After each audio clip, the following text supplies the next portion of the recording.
Conditions at ex-RAF Wethersfield base like a prison, claims African asylum seeker. This is the second story I've seen in the last 48 hours from mainstream media, whether it's Sky News, Channel 4, Channel 5, BBC, etc. Just seem to give these guys loads and loads of airtime to complain about the conditions at Wethersfield. Truly makes me sick. Last week, you've probably seen the imagery. I think I posted it on my YouTube channel of the guys complaining again, and they were complaining about the internet, they're complaining about food and stuff like that. The health was deteriorating living there, the mental health, etc. And again, this week we've seen several stories via, again, I'll say mainstream media, the BBC, ITV, Channel 4, etc., giving these guys loads of free airtime to complain about the conditions. It just seems to go on and on and on when it comes to these guys complaining.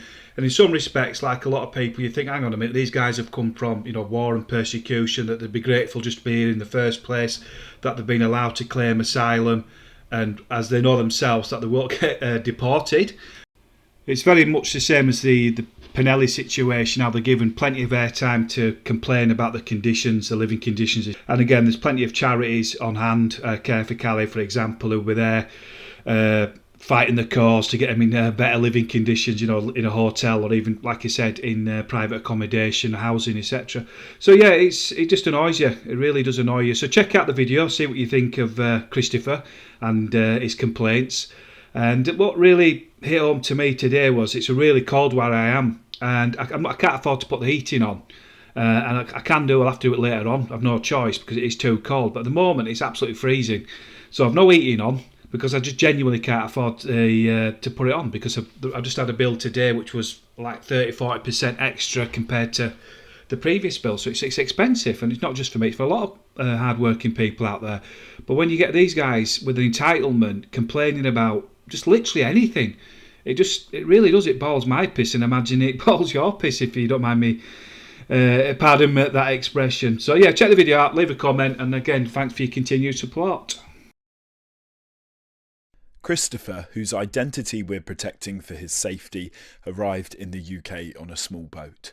After travelling through Europe, he says he was fleeing his home in an unsafe country in Africa, which we're also not naming for his safety. When I arrived, I was happy because I come here for safety, and I want to live with freedom. I risked my life. I want to live in safe country. After arriving, Christopher ended up here, Wethersfield. It's a former military base near quaint Essex villages. It houses hundreds of asylum seekers. Many nearby residents argued it wasn't fit for purpose before it opened this year. Christopher wishes the government would listen to those residents because he agrees. There isn't anything there. It's like a prison. The place is not good. The place is not good for us. In September, a hunger strike was staged over complaints about conditions at the base, as well as protests outside the site following complaints about a reported lack of medicine, blankets and clothing.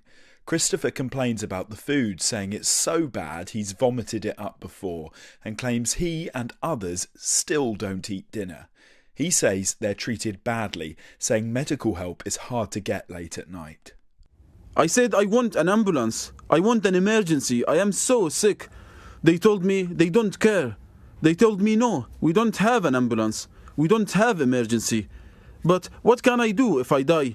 They said we don't care. The Home Office refutes all the allegations put to them, saying accommodation staff are trained to support people at the earliest opportunity. In a statement, they told ITV Anglia, "We do not recognise the allegations being made. There is on-site primary healthcare provision, regular transport off-site, and food that meets NHS Eat Well standards, catering for all cultural and dietary requirements." But Christopher says he just wants to feel safe. I escaped all of this to come here, to live in freedom and safety, to save my life.